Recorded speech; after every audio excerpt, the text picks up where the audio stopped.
Hello everybody and welcome back to another EDH deck tech. Today we are looking at the Dragon. He is a 9 mana 10/10 with Eminence and says as long as the Dragon is in the command zone or on the battlefield, other dragon spells you cast cost 1 generic less to cast. He is flying and whenever one or more dragons you control attack, draw that many cards. Then you may put a permanent card from your hand onto the battlefield.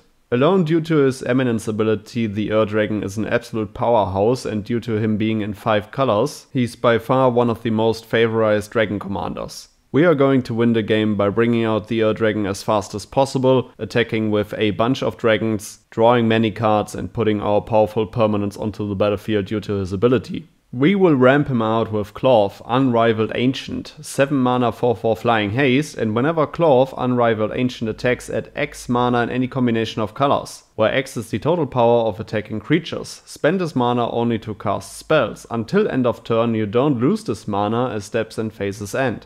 Cloth is already discounted by Eminence and can attack immediately, so you can gain a huge mana advantage with him. Old Gnawbone, 7 mana 7/7 flying, and whenever a creature you control deals combat damage to a player, create that many treasure tokens. Ancient Copper Dragon is also very helpful due to him only costing 5 mana in this deck. 6 mana 6/5 flying, and whenever Ancient Copper Dragon deals combat damage to a player, roll a d20. You create a number of treasure tokens equal to the result. Rivers is one of the cheaper dragons in this deck, but he is extremely helpful due to all of his abilities. 3 mana 3/3 Menace, and you can tap him to add 2 mana in any combination of colors. Spend this mana only to cast dragon creature spells, and once during each of your turns you may cast a dragon creature spell from your graveyard. Whenever you cast a dragon creature spell from your graveyard, it gains when this creature dies, exile it. Goldspan Dragon, 5 mana 4/4 Flying Haste, and whenever Goldspan Dragon attacks or becomes the target of a spell, create a treasure token. Treasures you control have tap, sacrifice this artifact, add 2 mana of any one color.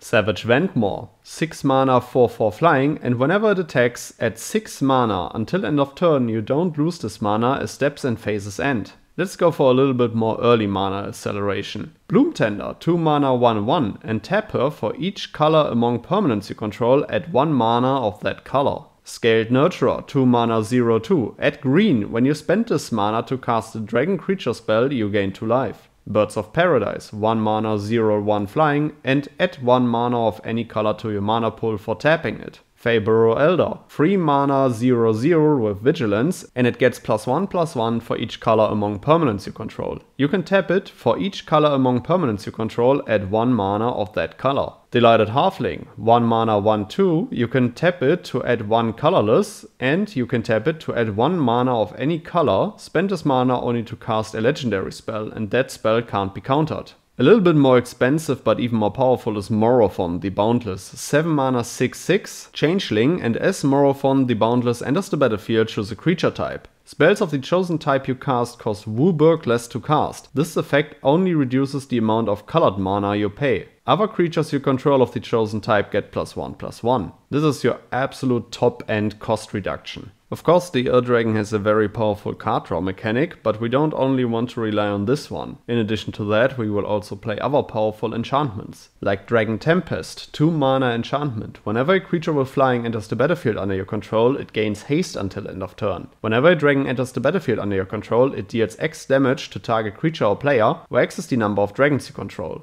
Timo Ascendancy, 3 mana enchantment, creatures you control have haste. And whenever a creature with power 4 or greater enters the battlefield under your control, you may draw a card. Dragon Sword, 3 mana artifact. Whenever a dragon enters the battlefield under your control, put a gold counter on Dragon Sword. You can tap it and remove a gold counter from Dragon Sword to draw a card. You can also tap it to add 1 mana of any color. Dragonborn Champion, 4 mana 5/3 trample, and whenever a source you control deals 5 or more damage to a player, draw a card. Ancient Silver Dragon, 8 mana 8/8 flying, and whenever Ancient Silver Dragon deals combat damage to a player, roll a d20. Draw cards equal to the result. You have no maximum hand size for the rest of the game. Up the Beanstalk, 2 mana enchantment. When it enters the battlefield and whenever you cast a spell with mana value of 5 or greater, draw a card.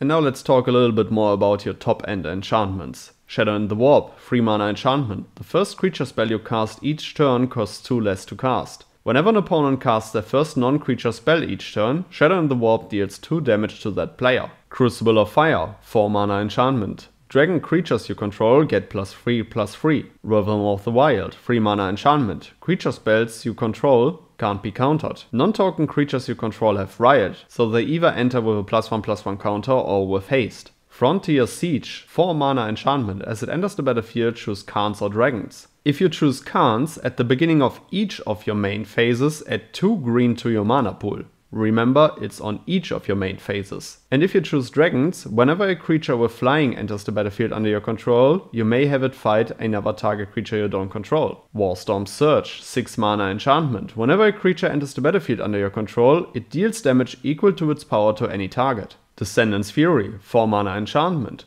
Whenever one or more creatures you control deal combat damage to a player, you may sacrifice one of them. If you do, reveal cards from the top of your library until you reveal a creature card that shares a creature type with the sacrificed creature. Put that card onto the battlefield and the rest on the bottom of your library in a random order. You want to win more? You get it. Roaming Throne, 4 mana 4/4 with War 2, and as it enters the battlefield, choose a creature type. Roaming Throne is the chosen type in addition to its other types. If a triggered ability of another creature you control of the chosen type triggers, it triggers an additional time. You'll be playing a bunch of dragons with a lot of triggered abilities. So with this 4 mana 4/4 with inbuilt protection due to ward, you can double all of those triggers. Tiamat, 7 mana 7/7 flying, and when it enters the battlefield, if you cast it, search your library for up to 5 dragon cards not named Tiamat that each have different names. Reveal them, put them into your hand, then shuffle. Tiamat is not only absolutely on theme in this deck, but it is also a very powerful tutor creature.